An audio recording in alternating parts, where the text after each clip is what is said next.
Hello everyone, आप सभी का हमारे चैनल पे स्वागत है बच्चों।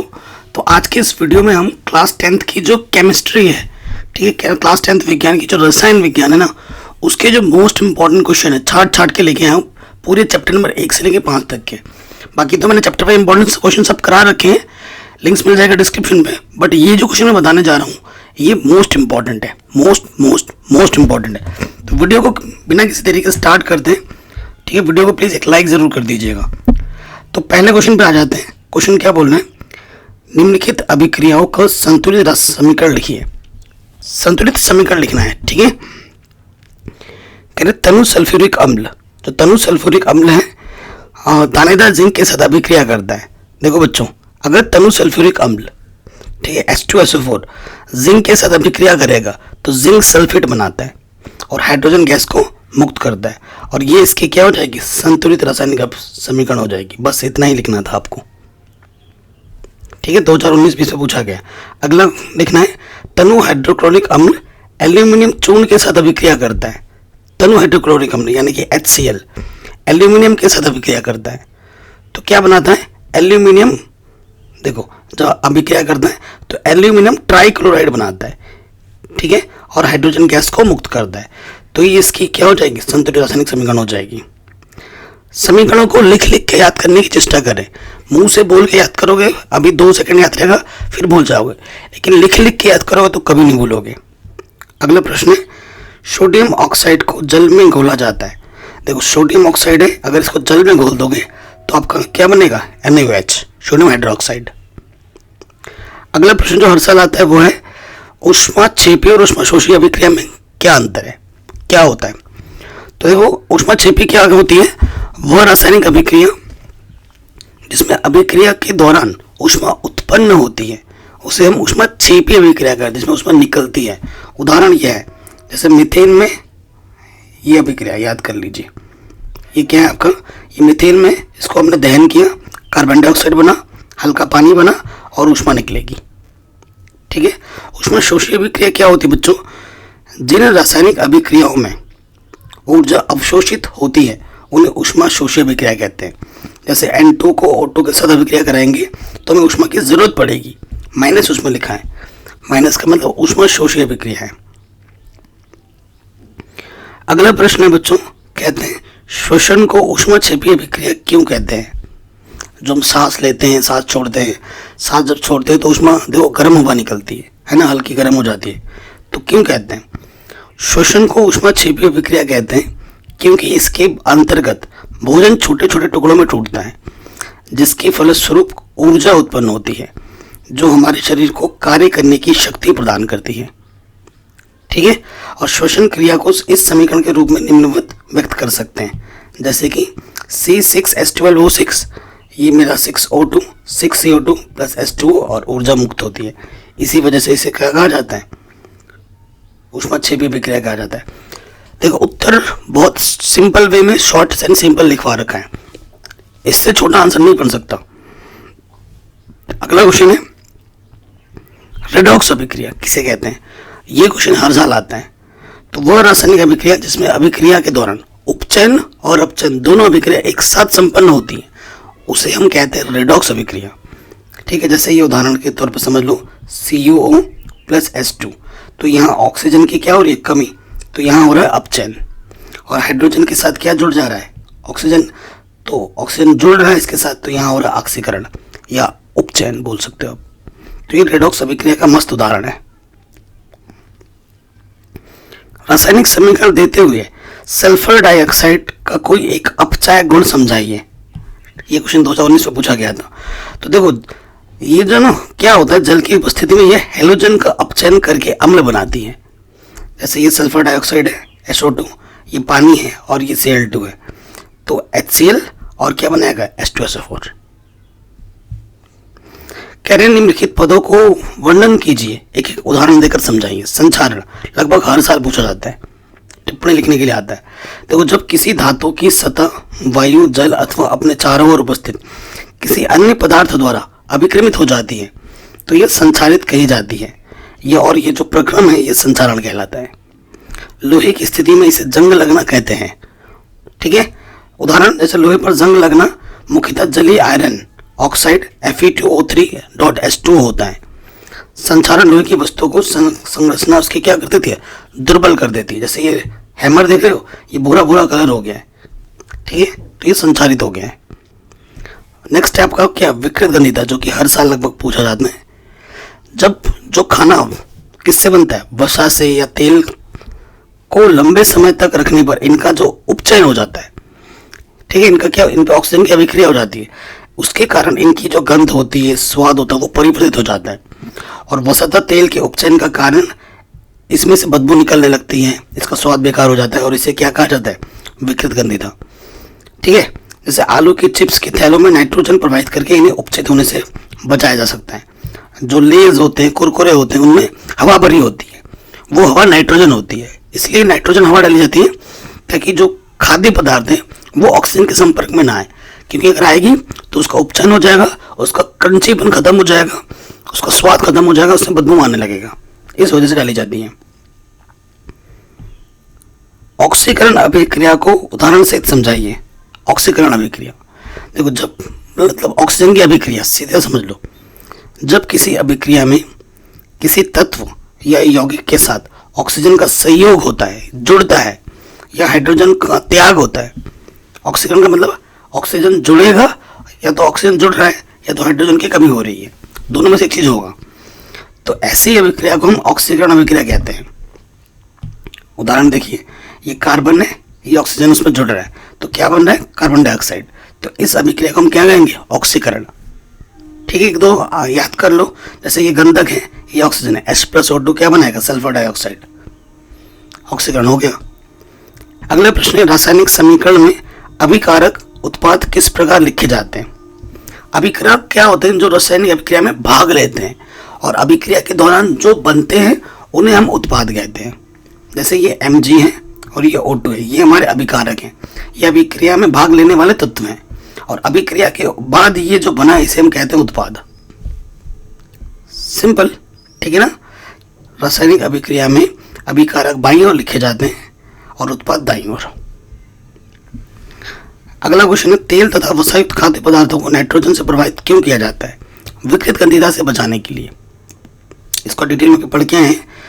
तेल एवं वसायुक्त खाद्य पदार्थों को नाइट्रोजन से प्रभावित किया जाता है क्योंकि ऐसा करने से खाद्य पदार्थ वायु में उपस्थित ऑक्सीजन से अभिक्रिया करके ऑक्सीकृत नहीं होते। इस प्रकार खाद्य पदार्थ को लंबे समय तक सुरक्षित रखा जा सकता है। अगला क्वेश्चन है जो हर साल आता है, पीएच पैमाना क्या है। उदासीन, अम्लीय तथा क्षारीय विलयनों के पीएच मान का परास बताइए। तो पीएच क्या होता है, पीएच पैमाना अम्लों और क्षारकों के जलीय विलयन में हाइड्रोजन आयनों की सांद्रता मापने में प्रयुक्त होता है। ठीक है, तो जो उदासीन कहाँ पे होता है, 7 पे होता है। इसका जो ये 0 से लेकर 14 तक होता है इसमें, ठीक है। और 7 से कम क्या होता है, अम्लीय, H पॉजिटिव। इसमें क्या होता है बच्चों, H positive ion, H positive ion होता है और इसमें OH नेगेटिव आता है, ठीक है। क्षारीय गुण को प्रदर्शित करता है। और 7 से ज़्यादा क्षारीय और 7 पर उदासीन, ये चित्र आपको बना देना है। अगला क्वेश्चन, उदासीनीकरण अभिक्रिया क्या है, 2 उदाहरण दीजिए। तो देखो, उदासीन अभिकरण क्या होता है, जब अम्ल और क्षार अभिक्रिया करके लवण और जल बनाते हैं तो इस अभिक्रिया को हम कहते हैं उदासीनीकरण अभिक्रिया। इस अभिक्रिया को हम क्या कहते हैं, उदासीनीकरण अभिक्रिया, ठीक है। फॉर एग्जाम्पल, ये हमारा सोडियम हाइड्रोक्साइड है और ये मेरा HCl है, ये मेरा क्षार है और ये मेरा अम्ल है। अभिक्रिया करके ये लवण NaCl बनाएगा और पानी बनाएगा। दूसरा उदाहरण है पोटेशियम हाइड्रोक्साइड, ये मेरा क्या है, क्षार है और ये मेरा अम्ल है, क्या बनाएगा, पोटेशियम क्लोरा, ये KCl बनाएगा और पानी बनाएगा। 2 उदाहरण देने थे। अगला क्वेश्चन है, प्लास्टर ऑफ पेरिस को आर्द्र रोधी बर्तन में क्यों रखना चाहिए, इसकी व्याख्या कीजिए। देखो, प्लास्टर ऑफ पेरिस को आर्द्र रोधी बर्तन में रखा जाता है क्योंकि आर्द्रता नमी जल के संपर्क में आकर बड़ी तीव्रता से जिप्सम में परिवर्तित हो जाती है। आपने देखा होगा प्लास्टर और पेरिस को अगर हम थोड़ा पानी में मिला दें तो वो जम जाता है, तो जिप्सम बन जाता है, ठीक है, जो कि बहुत ही कठोर पदार्थ है, ठीक है। तो अभिक्रिया का समीकरण लिखना है। देखो, ये हमारा क्या है, ये हमारा प्लास्टर ऑफ पेरिस है, इस पर आपने थोड़ा सा पानी मिलाया तो ये क्या बन गया, जिप्सम बन गया। हर साल एग्जाम में प्रश्न आता है क्या होता है जब करके, है कि नहीं। क्या होता है जब एसिटिक अम्ल सोडियम कार्बोनेट से अभिक्रिया करता है। ये मेरा एसिटिक अम्ल है, ये मेरा सोडियम कार्बोनेट है, ठीक है। ये बनाएगा CH3CONA, कार्बन डाइऑक्साइड अलग से बनाएगा और पानी अलग से बनाएगा। इस ऐसे रिएक्शंस को लिख लिख के याद किया करना बच्चों, तो बेस्ट है, खाली पढ़ने से काम नहीं चलेगा। क्या होता है जब एथेनॉल क्षारीय पोटेशियम परमैंगनेट विलयन द्वारा ऑक्सीकृत होता है। ये मेरा एथेनॉल है, ये क्षारीय पोटेशियम परमैंगनेट है। ऑक्सीकृत होने के बाद ये उत्पाद हमें मिलते हैं, ठीक है। अगला प्रश्न है सोडियम हाइड्रोजन कार्बोनेट NaHCO3 और एथेनोइक अम्ल से अभिक्रिया CH3COH करके क्या बनाएगा, CH3CONA, कार्बन डाइऑक्साइड और पानी, ये बनाएंगे। मीथेन का दहन, और ये जितने भी प्रश्न है बच्चों रिपीट होते हैं बार बार। ये मीथेन है, दहन का मतलब +O2, जलाने के लिए ऑक्सीजन चाहिए होता है, तो ये क्या बनाएगा, कार्बन डाइऑक्साइड और पानी बनाएगा। प्लास्टर ऑफ पेरिस को जब हम गर्म करते हैं तो क्या बनता है, ये प्लास्टर ऑफ पेरिस से गर्म करने के लिए ये 3 बनाएंगे, गर्म करेंगे तो ये क्या हो जाएगा, प्लास्टर ऑफ पेरिस को गर्म किया जाता है तो ये बनता है। अगला क्वेश्चन है पीएच की परिभाषा दीजिए, मोस्ट इंपॉर्टेंट है, हर साल आता है, इस पर न्यूमेरिकल भी आते हैं, मैंने न्यूमेरिकल्स भी अलग से करा रखे हैं, ठीक है। पीएच ठीक है, ऐसे लिख दो पीएच स्केल न्यूमेरिकल, और चैनल का नाम देखो सामने भाई मैथमेटिक्स, आपको सारे वीडियो मिल जाएंगे, ठीक है। और आता ही आता है हर साल एग्जाम में। देखो कह रहे इसका हाइड्रोजन आयन सांद्रण से क्या संबंध है, ये बताना है आपको। तो पीएच अम्लों एवं क्षारकों के जलीय विलयन में हाइड्रोजन आयन की सांद्रता मापने की एक इकाई होती है। किसी विलयन का जो पीएच मान होता है ना, उसमें उपस्थित हाइड्रोजन आयन सांद्रण की व्युत्क्रम का लघुगुणक होता है, ये सूत्र होता है। पीएच बराबर होता है -log H positive ion. H positive क्या होता है, आयनों का मोल लीटर में सांद्रण होता है। शुद्ध जल में आयनों का जो सांद्रण होता है वो इतना होता है, 1 × 10⁻⁷ मोल प्रति लीटर। ये भी एग्जाम में आ जाता है कि शुद्ध जल का बताइए कितना होता है, ठीक है। अगला प्रश्न फिर से वही है, क्या होता है जब केवल रासायनिक समीकरण लिखिए। देख रहे हैं कितने साल पूछा गया लगातार। सोडियम बाइकार्बोनेट खाने का सोडा को जब गर्म करते हैं, ये खाने का सोडा, इसको गर्म करेंगे तो क्या बनेगा, Na2CO3, पानी और कार्बन डाइऑक्साइड, ठीक है। क्या बनता है, सोडियम कार्बोनेट बनेगा और कार्बन डाइऑक्साइड बनेगा और पानी बनेगा, सीधी सी बात है। अमोनियम क्लोराइड को जब हम गर्म करेंगे तो क्या बनेगा, अमोनिया और हाइड्रोजन HCl बनेगा, हाइड्रोक्लोरिक अम्ल। विरंजक चूर्ण की क्रिया तनु सल्फ्यूरिक अम्ल से जब होती है तब क्या होता है, ठीक है। देखो ये हमारा क्या है, विरंजक चूर्ण CaCl2, तनु सल्फ्यूरिक अम्ल H2SO4 जब मिलाएंगे तो क्या बनेगा, CaSO4, और क्या बनेगा, पानी और क्लोरीन गैस हवा में उड़ जाएगी। अगला है सोडियम ऑक्साइड को जब जल में घोला जाता है तब क्या होगा, ये सोडियम ऑक्साइड है, ये जल में घोल दिया हमने पानी तो NaOH बनेगा, सोडियम हाइड्रोक्साइड बनता है, ठीक है। आगे बढ़ते हैं, रासायनिक समीकरण लिखिए। रिएक्शंस आएंगे और एक नहीं 5-6 आएंगे, क्या होता है जब, या फिर सिर्फ रासायनिक समीकरण लिखिए, तो इसकी अलग से प्रैक्टिस कर लो। ऐसे क्वेश्चन नहीं है जो बार बार एग्जाम में पूछे गए हैं, ठीक है। और चैप्टर वाइज बता रहा हूँ। सोडियम कार्बोनेट के जलीय विलयन में जब कार्बन डाइऑक्साइड प्रवाहित करते हैं तो क्या होता है, ये सोडियम कार्बोनेट है, ये मैंने पानी मिला है और ये मैंने कार्बन डाइऑक्साइड मिला है, तो क्या बनता है, sodium hydrogen carbonate, sodium bicarbonate बनता है NaHCO3, ठीक। नेक्स्ट, सोडियम कार्बोनेट तनु हाइड्रोक्लोरिक अम्ल से क्रिया करता है तो क्या होता है, ये सोडियम कार्बोनेट है, HCl से क्रिया करके क्या बनाएगा, NaCl, sodium chloride, carbon dioxide और पानी, ठीक है। ब्लीचिंग पाउडर को पानी में घोलकर गर्म किया जाता तो क्या होता है, ये ब्लीचिंग पाउडर है, पानी में घोला हमने और इसको हमने क्या किया, गर्म, तो क्या बनेगा, बुझा हुआ चूना, CaOH का वोल्टेज और क्लोरीन गैस बनेगी। अगला क्वेश्चन है कास्टिक सोडा तथा प्लास्टर ऑफ पेरिस के उपयोग लिखिए। कास्टिक सोडा का उपयोग क्या है, साबुन और डिटर्जेंट के निर्माण में इसका उपयोग होता है, ऊर्जा के क्षेत्र में इसका उपयोग होता है। और प्लास्टर ऑफ पेरिस का उपयोग क्या है, शल्य चिकित्सा, हड्डी जोड़ने में, प्लास्टर चढ़ाने में, है ना, मूर्तियां बनाने में, खिलौने बनाने में इनका उपयोग होता है। अगला प्रश्न है, विद्युत रासायनिक श्रेणी के आधार पर व्याख्या कीजिए कि क्यों कॉपर तनु सल्फ्यूरिक अम्ल में घुलकर हाइड्रोजन गैस मुक्त नहीं करता। ठीक है, शानदार क्वेश्चन है।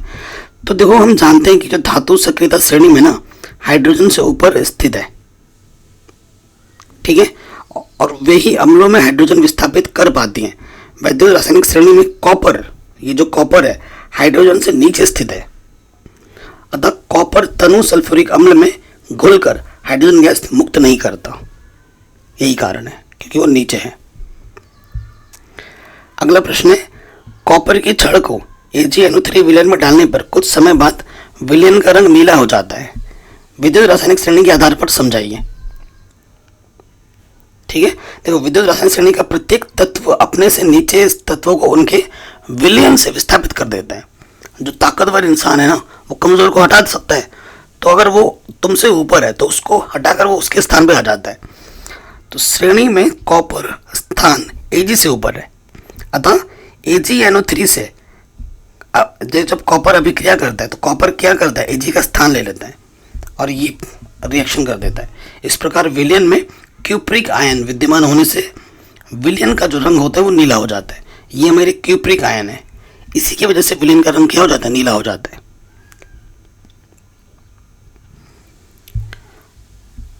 अगला प्रश्न है, आयनिक यौगिक से आप क्या समझते हैं? आयनिक यौगिक क्या होते हैं? देखो, किसी परमाणु से किसी दूसरे परमाणु पर इलेक्ट्रॉनों के पूर्ण स्थानांतरण द्वारा बनने वाले आयनिक बंध युक्त यौगिकों को आयनिक यौगिक कहते हैं। ठीक है, जब हम पूरा स्थानांतरण के द्वारा एक यौगिक बनता है ना, तो उसे कहा जाता है आयनिक यौगिक। एक धातु इलेक्ट्रॉन देकर धनायन बनाते हैं और अधातु इलेक्ट्रॉन ग्रहण करके ऋणायन बनाती है। इसका अर्थ है कि आयनिक बंध धातु तथा अधातु के मध्य बनते हैं। ठीक है, जो आयनिक बंध बनेगा हमेशा एक धातु और एक अधातु के बीच ही बनेगा। अगला प्रश्न जो हर साल आता है, हर साल, वो क्या है? अयस्क व खनिज को परिभाषित कीजिए। अयस्क तथा खनिज में क्या अंतर है? देखो, खनिज क्या होता है? प्रकृति में पृथ्वी के अंदर धातुएं तथा उनके यौगिक जिस रूप में पाए जाते हैं उनको खनिज कहते हैं, जैसे लोहा, कोयला। ठीक है, भूप्रकृति में प्राकृतिक रूप से पाए जाने वाले तत्वों को हम खनिज कहते हैं। अयस्क क्या होता है?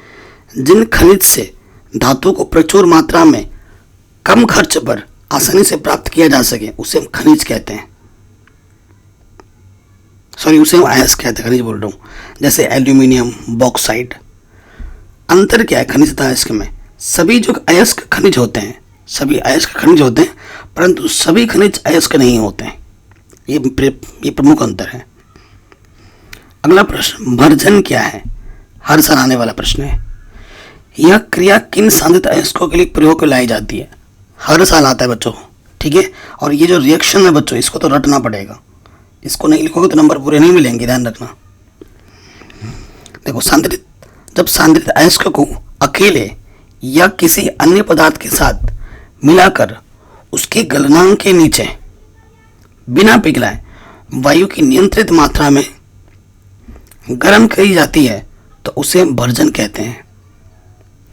यह क्रिया मुख्यतः सल्फाइड अयस्कों के लिए प्रयुक्त की जाती है और भर्जन की क्रिया को परावर्तनी भट्टी में कराते हैं। ये पूरा लिखना पड़ेगा, उदाहरण देना पड़ेगा। जैसे सांद्रित कॉपर पायरेट है हमारे पास, CuFeS2।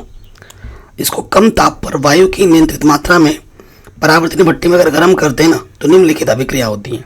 ये पूरी अभिक्रिया आपको देनी है, अगर नहीं दोगे नंबर नहीं मिलेंगे।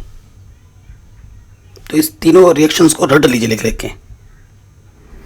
अगला प्रश्न जो हर साल एग्जाम में आता है वो है, निस्तापन तथा भर्जन में क्या अंतर है?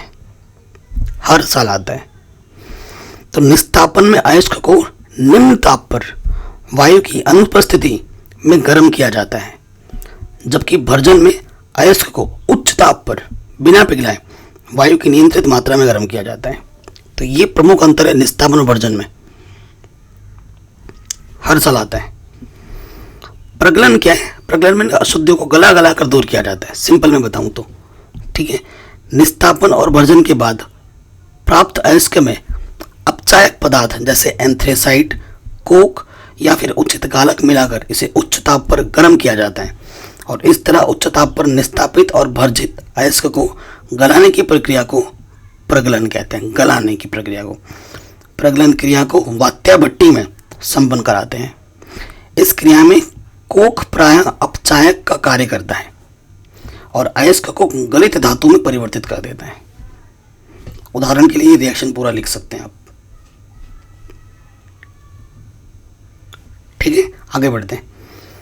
नेक्स्ट क्वेश्चन है, कार्बन के दो गुणधर्म कौन से हैं जिनके कारण हमारे चारों ओर कार्बनिक यौगिकों की विशाल संख्या दिखाई देती है? मोस्ट रिपीटेड क्वेश्चन और इम्पोर्टेंट। इसके दो गुण हैं प्रमुख। एक तो कार्बन परमाणु श्रृंखलन कहते हैं, जैसे आप देखते हैं कार्बन कार्बन श्रृंखला बनाते हो हर, और उसके बाद होता है चतुसंयोजकता। देखो कार्बन का जो परमाणु क्रमांक होता है वो 6 होता है, प्रथम कक्ष में 2 और बाहर में 4। इसकी जो संयोजकता होती है वो 4 होती है। तो 4 और इलेक्ट्रॉन चाहता है ताकि उसके अष्टक पूरे हो जाएं। तो 4 बंध बनाता है, सिंगल बंध बना सकता है, द्विबंध बना सकते हैं। तो ये दो गुण की, इन्हीं गुण के कारण ये लंबी श्रृंखला बना सकते हैं। तो वही लिखना है, श्रृंखलन कार्बन परमाणु का विशेष गुण होता है जिसके कारण कार्बन परमाणु सीधी, साकित या चक्रीय श्रृंखला बना लेते हैं। चतुसंयोजकता के कारण कार्बन अपने ही परमाणुओं के साथ एकल, द्वि या त्रिसंयोजक आबंध बनाते हैं। उपयुक्त कारणों से कार्बन बहुत अधिक संख्या में यौगिक बनाता है, अतः हमारे चारों ओर कार्बनिक यौगिकों की एक विशाल संख्या दिखाई देती है। ये इसका कारण है। हर एक प्रश्न का उत्तर स्वीट एंड सिंपल रखा है, किताबों की तरह भर भर के नहीं रखा है हमने। अगला प्रश्न है, कार्बनिक परमाणु की चारों संयोजकता के बारे में ली गई बेल और वन हाफ की धारणा का सचित्र वर्णन कीजिए। ये जो चित्र है बच्चों, ये क्लास 11-12 के हिसाब से सही है, लेकिन ये 10th में सिलेबस में नहीं है, बट यूपी बोर्ड में पूछ दिया जाता है। देख रहे हैं कितनी बार पूछा गया है। 2022 में नहीं पूछा गया था, तो मेरा है कि ये 2023 में आ सकता है ये क्वेश्चन। ठीक है, तो ये चित्र बनाने की प्रैक्टिस कर लेना। ये कार्बन है, हाइड्रोजन है, इनके बीच में जो आप एंगल बनता है वो ये है। ठीक है, ये कार्बन है, ये हाइड्रोजन है, इसको बंद से इस तरीके दिखाते हैं, प्रैक्टिस कर लेना। देखो कार्बन परमाणु की चारों संयोजकताएं एक ही समतल में समान रूप से 90 डिग्री कोण पर वितरित नहीं होती हैं। ली, बेल और वॉन हॉफ ने के अनुसार यदि कार्बन परमाणु किसी एक समचतुष्फलक के केंद्र पर स्थित माना जाए तो इसकी चारों संयोजकताएं समचतुष्फलक के चारों ओर शीर्षों केंद्र से मिलाने वाली 4 सरल रेखाएं, देखो 1, 2, 3, 4 सरल रेखाएं को प्रदर्शित करती होती है। इस प्रकार किन्हीं भी दो संयोजकताओं, किन्हीं भी दो हाइड्रोजन के बीच में इतने कोण का इतना कोण बनता है, 109 डिग्री 28 मिनट का कोण बनता है। कार्बन की चारों संयोजकताएं चित्रानुसार स्पेस में वितरित रहती हैं, आकाश में वितरित रहती हैं चारों संयोजकताएं। ये आपको दिखा देना है, बस उतना भी टफ नहीं है, आसान है। अगला जो प्रश्न है जो हर साल आता है, हर साल, वो क्या है? समझाती श्रेणी क्या है? उदाहरण देकर समझाइए। हर साल आता है। तो आंसर में क्या लिखना है? कार्बनिक यौगिकों का वह समूह जिनका सामान्य सूत्र और क्रियात्मक समूह एक जैसा होता है उसे हम समझाती श्रेणी कहते हैं, और उसके सदस्यों को हम समजात गण कहते हैं। जैसे ये हो गया मिथेनॉल, एथेनॉल, प्रोपेनॉल, ये एक ही मिथ, ये एल्केनिक ग्रुप है और इसका क्रियात्मक समूह OH, OH, OH सब एक जैसे हैं। तो ये क्या है? सजातीय श्रेणी है, समजातीय श्रेणी है। सजातीय श्रेणी सदस्यों के जो निम्नलिखित लक्षण होते हैं, क्या सभी सदस्यों को एक सामान्य सूत्र द्वारा प्रदर्शित कर सकते हैं, सभी सदस्यों का एक ही क्रियात्मक समूह होता है, और प्रत्येक सदस्य के अणुसूत्र में CH2 का अंतर होता है। देखो इसमें और इसमें जब जाओगे ना तो इसमें और इसमें एक, देखो इसमें कितने कार्बन है? 1, 2, इसमें घटाओगे तो 1 कार्बन बचेगा। ठीक है, इसमें हाइड्रोजन कितने? 2 और 1 3, और ये 3 6, और इसमें हाइड्रोजन कितने हैं? इसमें हाइड्रोजन आपका है, दिख नहीं रहा ना यहाँ से, देखो यहाँ से 3 और ये 4, इधर से 6 है, इधर 4 है, घटाओगे तो 2 हाइड्रोजन बचेगा। तो किसी भी दो के बीच में CH2 का अंतर होता है, और प्रत्येक क्रमागत सदस्य के अणुभार में 14 का अंतर होता है, CH2। ठीक है, अगला जो प्रश्न हर साल आता है वो है संतृप्त और असंतृप्त हाइड्रोकार्बन से आप क्या समझते हैं? हर साल पूछा जाता है। देखो संतृप्त हाइड्रोकार्बन वे हाइड्रोकार्बन जिनके अणुओं में उपस्थित कार्बन परमाणुओं में से प्रत्येक की चारों संयोजकताएं एकल बंधों द्वारा संतुष्ट होती हैं, उन्हें हम संतृप्त हाइड्रोकार्बन कहते हैं। जिनमें सिंगल बॉन्ड पाया जाता है वो एकल बंध पाया जाता है वो संतृप्त हाइड्रोकार्बन है। उदाहरण मीथेन, प्रोपेन। आप इनको चित्र की मदद से भी दिखा सकते हैं। मीथेन CH4, प्रोपेन, ठीक है, सब में एच जोड़ दोगे। और असंतृप्त क्या होता है? असंतृप्त हाइड्रोकार्बन में डबल बॉन्ड और ट्रिपल बॉन्ड पाए जाते हैं। ऐसे हाइड्रोकार्बन जिनके अणुओं में उपस्थित कार्बन परमाणुओं के आपस में एक संयोजकता बंध बनाने वाले कार्बन परमाणुओं की शेष संयोजकताओं को, ऐसे मत लिखना, ऐसे लिखना आंसर। ऐसे हाइड्रोकार्बन जिनके अणुओं में उपस्थित कार्बन परमाणुओं के आपस में द्विबंध या त्रिबंध जुड़े हुए होते हैं, उन्हें हम असंतृप्त हाइड्रोकार्बन कहते हैं। ठीक है, उदाहरण ये देख लो, एसिटिलीन ये हो गया, एथीन, एथाइन, मिथाइन, ऐसे लिख देना। अगला है इंपॉर्टेंट क्वेश्चन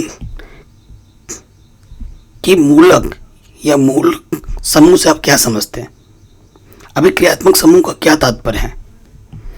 तो कार्बनिक यौगिक प्रायः दो भागों से मिलकर बने होते हैं। प्रत्येक भाग को समूह या मूलक कहते हैं। ठीक है, जैसे अभिक्रियात्मक समूह, यह समूह यौगिक का वह भाग है जिस पर यौगिकों के रासायनिक गुण निर्भर करते हैं। अतः वे कार्बनिक यौगिक जिनका अभिक्रियात्मक समूह एक ही होता है रासायनिक गुणों में समान होते हैं। ठीक है, इसमें अगर मैं बताऊं तो जैसे मैंने यहां पर लिख दिया CH3, CH3COH, तो ये मेरा क्या हुआ? ये मेरा मूलक हुआ और ये मेरा समूह हुआ। ठीक है, आगे बढ़ते हैं। नेक्स्ट क्वेश्चन है आपके स्क्रीन पर। देखो बच्चों, ये IUPAC नाम वाले जो टॉपिक है ये मैं ऑलरेडी पढ़ा रखा है, आप जाके देख सकते हैं। ठीक है, इनकी लिंक्स मिल जाएगी आपको डिस्क्रिप्शन पे, आप जाके ज़रूर देख लेना। इस पर मैंने अलग से वीडियो बना दी है। ठीक है, और ये एग्जाम में आएंगे ही आएंगे। और एक क्वेश्चन और आ सकता है, मैं और बता दूं, क्वेश्चन ये आ सकता है कि इनका क्या कीजिए, एक बड़े नंबर में आ जाता है कि IUPAC नामांकन क्या होती है, लिखिए, संक्षिप्त टिप्पणी लिखिए। तो IUPAC नामांकन कैसे की जाती है, अगर आपको ये क्वेश्चन आते हैं तो वो भी ज़रूर आता है, वो लिखने के लिए आता है स्टेप बाय स्टेप, तो वो भी एग्जाम में आ जाते हैं। ठीक है, तो ये जो क्वेश्चन है ना, इस पर मैं अलग से वीडियो बना चुका हूँ, क्योंकि अभी मैं बताऊंगा टाइम वेस्ट हो जाएगा वीडियो में बहुत सा ना। इस टॉपिक पे एक अलग से वीडियो बना चुका हूँ, इनसे भी ज़्यादा क्वेश्चन ये तो ले ही रखे हैं, और भी क्वेश्चन ले रखे हैं। क्वेश्चन क्या है? हाइड्रोकार्बन की दहन अभिक्रिया पर संक्षिप्त टिप्पणी लिखिए। ठीक है, क्या है दहन? दहन का मतलब जलाना, +O2, हर साल आता है, देख रहे हैं आप एग्जाम में। अपने सभी अपर रूपों में कार्बन ऑक्सीजन में दहन करके ऊष्मा, प्रकाश और कार्बन डाइऑक्साइड देता है। दहन करोगे, जब जलाओगे तो कार्बन डाइऑक्साइड मिलेगी, ऊष्मा मिलेगी, है ना। अधिकांश कार्बनिक यौगिक भी दहन प्रचुर मात्रा में ऊष्मा और प्रकाश मुक्त करते हैं। संतृप्त हाइड्रोकार्बन से सामान्यतः स्वच्छ ज्वाला निकलती है, जबकि असंतृप्त हाइड्रोकार्बन से अत्यधिक काले धुएं वाली या पीली ज्वाला निकलती है। ठीक है, उदाहरण के लिए किसी हाइड्रोकार्बन के दहन का सामान्य रासायनिक समीकरण निम्नलिखित होता है, जैसे CXHY XY + 4O2 XCO2। और ये उदाहरण के लिए अगर हम बात करें, यहाँ से देखो, C3H8 + 5O2 CCO2 + 4H2O, ये इस सूत्र से मैच करेगा।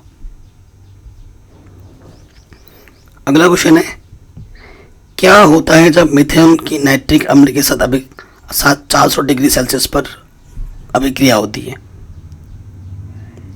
ठीक है, तो देखो, मीथेन का जब ओजोन द्वारा उपचयन होने पर फॉर्मेल्डिहाइड बनती है। क्या बनता है? ये फॉर्मेल्डिहाइड का सूत्र है HCHO। तो ये मीथेन है, ये O3 है, फॉर्मेल्डिहाइड बनेगा, पानी बनेगा और ऑक्सीजन बनेगा। और मीथेन की नाइट्रिक अम्ल से क्रिया कैसे होती है? ये मीथेन है और ये नाइट्रिक अम्ल 400 डिग्री सेल्सियस पर अभिक्रिया हो रही है, तो बनेगा नाइट्रोमीथेन। देखो, ये जुड़ा NO2 जुड़ा हुआ है और प्लस में H2O, पानी बनेगा अलग से। तो क्या होता है, जब मीथेन नाइट्रिक अम्ल से अभिक्रिया करता है तो नाइट्रोमीथेन बनता है और पानी बनता है। ठीक, अगला प्रश्न जो हर साल आता है एग्जाम में, वो है प्रतिस्थापन अभिक्रिया पर संक्षिप्त टिप्पणी लिखिए। हर साल आता है, हर साल। तो क्या होता है, वे अभिक्रियाएं जिनमें किसी कार्बनिक अणु के किसी एक या एक से अधिक परमाणु या परमाणु समूह का किसी अन्य परमाणु या परमाणु समूह के द्वारा प्रतिस्थापन हो जाता है, उसे हम प्रतिस्थापन अभिक्रिया कहते हैं। जैसे ये उदाहरण देखिए, इस उदाहरण को देखिए, यहाँ पर क्या है, ये CH4 है, ये Cl2 है। तो यहाँ से एक हाइड्रोजन कम हुआ और हाइड्रोजन के स्थान पर क्या आ गया, एक Cl आ गया। तो CH3Cl और बेचारे यहाँ से Cl और एक H अलग से जुड़ गया, तो प्रतिस्थापन हुआ। तो ये प्रतिस्थापन अभिक्रिया का सिंपल सा उदाहरण है। ठीक, अगला क्वेश्चन जो हर साल आता है वो है एथिल अल्कोहल से एथिलीन कैसे प्राप्त करोगे। देख रहे हो, तो अगर हमारे पास एथिल अल्कोहल है, ये मेरा एथिल अल्कोहल है, एथिल अल्कोहल को सांद्र सल्फ्यूरिक अम्ल के साथ 160 से 170 डिग्री सेल्सियस पर गर्म करने पर एथिलीन प्राप्त होता है। सिर्फ इतना लिखने से काम नहीं चलेगा, आपको रिएक्शन भी लिखनी पड़ेगी। देखो, ये मेरा क्या है, एथिल अल्कोहल है, इस पर मैंने H2SO4 मिलाया, 100 डिग्री सेल्सियस पर गर्म किया, एथिल हाइड्रोजन सल्फेट मिलेगा मुझे और पानी अलग मिलेगा। फिर मैं क्या करूँगा, जैसे CH2HSO4 है ना, यहाँ से ये लिया, इसको लेंगे, ये एथिलीन है, ठीक है, इसको मैं 160 से 170 डिग्री सेल्सियस पर गर्म करूँगा तो मुझे क्या मिलेगा, C2H4, H2SO4 अलग हो जाएगा। ये हमें हमारा आंसर मिल जाएगा। अगला क्वेश्चन जो हर साल आता है, हर साल, साबुन क्या है, इसकी रासायन, इसकी बनाने की अभिक्रिया लिखिए। तो बनाने के लिए तो ये जो रिएक्शन है बच्चों, इसको आपको लिखनी, याद करनी पड़ेगी, रट लो इसको। और ऐसे नहीं रट सकते, बोल के लिखो, 10 बार लिखो, 2 बार पढ़ो, आपको याद हो जाएगा 100%। ऑर्गेनिक केमिस्ट्री का फंडा यही है, अगर आपको रिएक्शन याद करने, तो याद करने से याद नहीं होगे, लिखोगे तो आपको याद भी नहीं करना पड़ेगा। जब आप लिखना शुरू करोगे ना, तो कलम अपने आप चलने लगता है, ऐसा हो जाता है। ठीक है, उच्च अणुभार वाले मोनोकार्बोक्सिलिक अम्लों के सोडियम तथा पोटेशियम लवण साबुन कहलाते हैं। ये तेलों और वसाओं के तनु NOH या KOH द्वारा जल अपघटन से प्राप्त किए जाते हैं और इस क्रिया को साबुनीकरण कहते हैं। और ये आपको साबुन बनाने की पूरी अभिक्रिया लिखनी है। ठीक है, ये ट्राई स्टीरीन है और इसमें NaOH मिलाएंगे, फिर ग्लिसरॉल बनेगा और सोडियम स्टीरेट, ये साबुन अलग बन जाएगा। अच्छे साबुन की विशेषता लिखनी है आपको। अच्छे साबुन क्या होते हैं, साबुन क्षार रहित होना चाहिए, क्षार कम हो उसमें, क्योंकि क्षार वस्त्रों और त्वचा को हानि पहुंचाता है। प्रयोग में लाने वाले साबुन चटकना नहीं चाहिए, साबुन चिकना मुलायम होना चाहिए, खुरदरा साबुन अच्छा नहीं होता। साबुन अल्कोहल में विलय होना चाहिए, साबुन में जल की मात्रा 10% से अधिक नहीं होनी चाहिए, इसमें कीटाणुनाशक पदार्थ मिले होने चाहिए। तो ये अच्छे साबुन की विशेषता होती है। अब जो मिशेल होता है, मिशेल पर टिप्पणी लिखनी है, आ जाता है, साबुन का ये सफाई करने की क्रिया विधि होती है। ठीक है, सो ये आप देख सकते हैं, साबुन के अणु ऐसे होते हैं जिनके दोनों सिरों के विभिन्न गुणधर्म होते हैं। जल में विलय एक सिरे को जल रागी कहते हैं तथा हाइड्रोकार्बन में विलय दूसरे सिरे को जल विरागी कहते हैं। दो सिरे होंगे, एक को जल विरोधी और जल स्पर्शी कहते हैं। जब साबुन जल की सतह पर होता है तब इसके अणु अपने को इस प्रकार व्यवस्थित कर लेते हैं कि इसका आयनिक सिरा जल के अंदर होता है और जबकि हाइड्रोकार्बन पूंछ जल के बाहर होती है। ऐसे अणुओं का बड़ा गुच्छा बनने के कारण होता है जिसमें जल विरागी पूंछ गुच्छे के आंतरिक हिस्से में होती है जबकि उसका आयनिक सिरा गुच्छे की सतह पर होता है। इस संरचना को मिशेल कहते हैं। ठीक है, मिशेल के रूप में साबुन स्वच्छ करने में सक्षम होता है क्योंकि तेलीय मैल मिशेल के एक केंद्र में एकत्र हो जाते हैं। ठीक है, तो ये चित्र आपको बना देना है। ये साबुन के अणु हैं, साबुन के अणु से बना मिशेल है ये, और ये मैल के कण हैं, मिशेल में मिल जाते हैं आकर।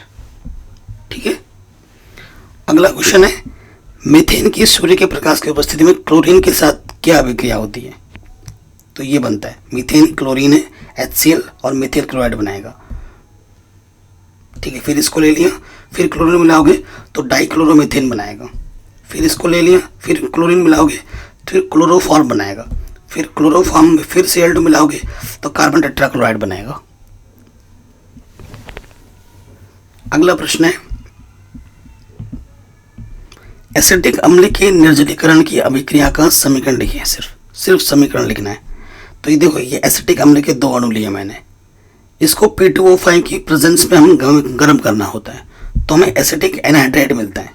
क्या मिलता है? एसिटिक एनहाइड्राइड, और जल मिलता है अलग। रिएक्शन लिख के याद करना पड़ेगा आपको। अगला क्वेश्चन जो हर साल आता है वो है एस्टरीकरण। हर साल पूछा जाता है, हर साल।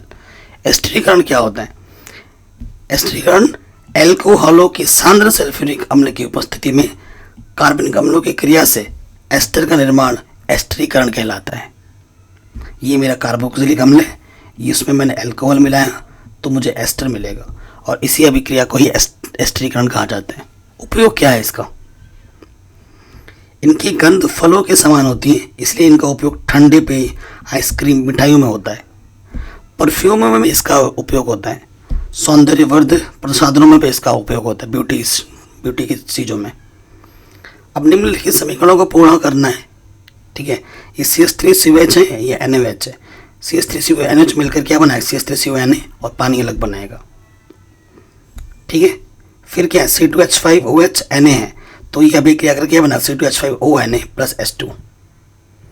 ये चीज़ है CH3COH, C2H5OH सांद्र H2O4 की प्रेजेंस होगी, और इसको जब हम गर्म करेंगे तो CH3COH C2H5 बनेगा और पानी अलग बनेगा। ठीक है, ये चीज़ C2H5 है, इसे हम KMnO4 की प्रेजेंस में रिएक्ट कराएंगे तो CH3COH और H2O बनेगा, और C2H5OH को H2SO4 की प्रेजेंस में जब हम गर्म करेंगे तो C2H5SO4 बनेगा और पानी बनेगा। ये 2022 से पूछा गया था। अगला प्रश्न है, मेंडलीव का आवर्त नियम क्या है? इसकी व्याख्या कीजिए। हर साल आने वाला प्रश्न है, या तो मेंडलीव या फिर आधुनिक आवर्त सारणी। तो इस नियम के अनुसार तत्वों के भौतिक और रासायनिक गुण उनके परमाणु भारों के आवर्ती फलन होते हैं। अर्थात तत्वों को उनके परमाणु भार के बढ़ते क्रम में रखने पर समान गुण वाले तत्वों की एक नियमित अंतराल के बाद पुनरावृत्ति होती है। अगला क्वेश्चन है, विकर्ण संबंध पर संक्षिप्त टिप्पणी लिखिए। जैसे लिथियम का विकर्ण संबंध मैग्नीशियम से होता है, बेरिलियम का एल्यूमिनियम के साथ, बोरॉन का सिलिकॉन के साथ, तो ये समान गुण प्रदर्शित करते हैं। क्या है? देखो, आवर्त सारणी में दूसरे आवर्त के तत्व अगले समूह या तीसरे आवर्त के तत्वों के साथ गुणों में समानता प्रदर्शित करते हैं। चूंकि ये तत्व विकर्ण पर स्थित होते हैं, अतः इन्हें इस संबंध को विकर्ण संबंध कहते हैं। ठीक है, क्योंकि ये तत्व प्रथम में है, ये द्वितीय में है। ठीक है, तो इस तत्व के गुण और इस तत्व के गुण समानता दिखाते हैं, इसलिए, और विकर्ण में होते हैं तो इसे विकर्ण संबंध कहते हैं। अगला क्वेश्चन है, परमाणु क्रमांक 17 वाले तत्व का आवर्त सारणी में वर्ग तथा आवर्त लिखिए। तो परमाणु क्रमांक 17 है, इसका परमाणु 17 किसका होता है? क्लोरीन का होता है। तो परमाणु विन्यास करोगे और तो 2 8 7। ठीक है, 2 8 7 है, तो इसमें आवर्त कितने होंगे गिनना है आपको। 1 2 3। देखो, अब आवर्त जो मैं बताऊं, आवर्त कितना होगा? मैंने 3 गिना ना, जितने कोश होते हैं उतने आवर्त होते हैं। और समूह क्या होता है? जो बाहर लिखा होता है वो आपका समूह हो जाता है, समूह 7 होगा, और जनरली ए लिखा जाता है इसमें आंसर। ठीक है, अगर तो तुमसे कोई पूछता है कि संयोजकता कितनी है तो क्या बताते हैं? देखो, अष्टक पूरे होने के लिए इसको 1 इलेक्ट्रॉन चाहिए, तो इसकी संयोजकता 1 है। ठीक है, आगे बढ़ते हैं। आवर्त तथा वर्ग में परमाणु त्रिज्या का परिवर्तन किस प्रकार होता है? Most important. तो आवर्त में बाईं से दाईं ओर जाने पर, बाईं से दाईं ओर जब जाने पर परमाणु की त्रिज्या घटती है, और नाभिक में आवेश बढ़ने से यह इलेक्ट्रॉनों को नाभिक की ओर अधिक बल से खींचता है, जिससे परमाणु आकार घटता जाता है, और वर्ग में ऊपर से नीचे की ओर परमाणु आकार बढ़ता जाता है, क्योंकि इलेक्ट्रॉनिक विन्यास में एक कोश बढ़ जाता है इस वजह से। अगला प्रश्न है, संक्रमण तत्वों पर संक्षिप्त टिप्पणी लिखिए। तो देखो, मेंडलीफ ने कि 8वें समूह के तत्वों को संक्रमण तत्व माना, परंतु अब दीर्घाकार आवर्त सारणी में इस शब्द का प्रयोग उन सब तत्वों के लिए किया जाता है जो प्रारूपिक तत्वों से भिन्न होते हैं। ठीक है, इसके क्या लक्षण है? ये रंगीन आयन बनाते हैं, ये उत्प्रेरक की तरह कार्य करते हैं, ये परिवर्ती संयोजकता प्रदर्शित करते हैं, ये संकीर्ण लवण बनाते हैं और इन तत्वों में समचुंबकीयता पाई जाती है। तो ये इनके प्रमुख लक्षण है। अगला जो question very very very important, जो इस साल आएगा ही आएगा 100%, मेंडलीव की आवर्त सारणी और आधुनिक आवर्त सारणी में क्या अंतर है? इस साल जरूर आएगा। मेंडलीव में क्या है कि तत्वों को उनके परमाणु भारों के वृद्धि क्रम में व्यवस्थित किया जाता है और आधुनिक में तत्वों के परमाणु क्रमांक पर आधार पर व्यवस्थित किया गया है। इसमें 8 वर्ग हैं और प्रत्येक वर्ग को उपसमूह ए और बी से विभाजित किया गया है। इसमें 18 वर्ग हैं और समूह को उपसमूह में वर्गीकृत नहीं किया गया है। अक्रिय गैसों के लिए कोई समूह निर्धारित नहीं किया गया है और इसमें अक्रिय गैसों को 18वें समूह में रखा गया है।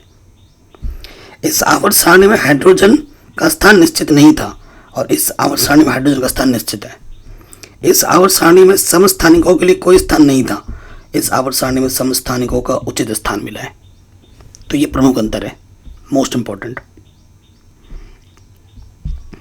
अगला क्वेश्चन जो बहुत ज़्यादा इंपॉर्टेंट है, हर साल आने वाला, दीर्घाकार आवर्त सारणी की प्रमुख विशेषताएं क्या होती हैं? तो यह सारणी तत्वों के अधिक मौलिक गुण पर आधारित है। इसमें तत्वों की स्थिति का सीधा संबंध उसके परमाणु के इलेक्ट्रॉनिक विन्यास से है, अतः यह अति आदर्श प्रबंध है। जैसे अभी मैंने एक तत्व का आपको बताया था, क्लोरीन का परमाणु विन्यास किया, फट से बता दिया कितना आवर्त है, कितना समूह है। ठीक है, इसमें तत्वों के रासायनिक गुणों में समानता, भिन्नता या अन्य क्रमिक परिवर्तनों का स्वयं ही आभास हो जाता है। इस आवर्त सारणी को याद रखना सरल है। इसमें उपसमूह को बिल्कुल ही पृथक कर दिया गया है तथा उपसमूह के अंतर्गत सभी तत्व परस्पर समानता दर्शाते हैं। ठीक है, ये चीज हो जाएगी, रिपीट हो गया फिर से। अगला क्वेश्चन है, मेंडलीव का आवर्त नियम क्या है? अभी मैंने बताया था। वैज्ञानिक मेंडलीव ने सन 1869 में तत्वों के भौतिक और रासायनिक गुणों और उनके परमाणु भारों के संबंध में एक आवर्त नियम प्रस्तुत किया, जिसे मेंडलीव का आवर्त नियम कहते हैं। इस नियम के अनुसार तत्वों के भौतिक और रासायनिक गुण उनके परमाणु भारों के आवर्ती फलन होते हैं, अर्थात तत्वों को उनके परमाणु भार के बढ़ते क्रम में व्यवस्थित करने पर नियमित अंतराल के बाद गुणों में पुनरावृत्ति होती है। ये मेंडलीव जी ने कहा था। इनके गुण क्या थे? मेंडलीव की मूल आवर्त सारणी में 12 क्षैतिज पंक्ति, क्षैतिज मतलब ऐसी, जिन्हें श्रेणियां कहते हैं, और 7 क्षैतिज स्तंभ और 8 ऊर्ध्वाधर, ऐसे ऊर्ध्वाधर मतलब ऐसी पंक्तियों में रखा, जिन्हें हम क्रमशः आवर्त और समूह कहते हैं। एक ही समूह में उपस्थित तत्वों की संयोजकता समान होती है और इस सारणी में रिक्त स्थान छोड़े गए हैं जो अज्ञात तत्वों को प्रकट करते हैं। समान गुण वाले तत्वों के परमाणु भार या तो लगभग समान होते हैं। ठीक है, दोष क्या है इनके? मेंडलीव की आवर्त सारणी में धातु और अधातु को अलग अलग स्थान नहीं दिया गया। समान गुण वाले तत्वों को अलग अलग स्थानों पर रखा गया और असमान गुण वाले तत्वों को एक ही स्थान पर रख दिया गया। इस सारणी में समस्थानिकों को कोई स्थान नहीं दिया गया। इस सारणी में कहीं कहीं पर तत्वों के परमाणु भारों को क्रम ठीक प्रकार नहीं है। आवर्त सारणी में हाइड्रोजन का कोई स्थान नहीं था। तो ये दोष थे मेंडलीव की आवर्त सारणी के। अगला प्रश्न है, रासायनिक अभिक्रिया किसे कहते हैं या कितने प्रकार की होती है? उदाहरण से बताइए। लास्ट ईयर पूछा गया था बड़े नंबर में। तो रासायनिक अभिक्रिया क्या होती है? जब कोई 2 या 2 से अधिक पदार्थ या अभिकारक आपस में मिलकर अभिक्रिया करके अपने रासायनिक गुणों में परिवर्तन करके नए उत्पाद बनाते हैं, तो इस क्रिया को रासायनिक अभिक्रिया कहते हैं। ठीक है, जैसे कि मैं उदाहरण लिख देता हूँ। यहाँ पर लिख दिया मैंने Mg + O2, तो क्या बना? 2MgO। तो ये एक रासायनिक अभिक्रिया है।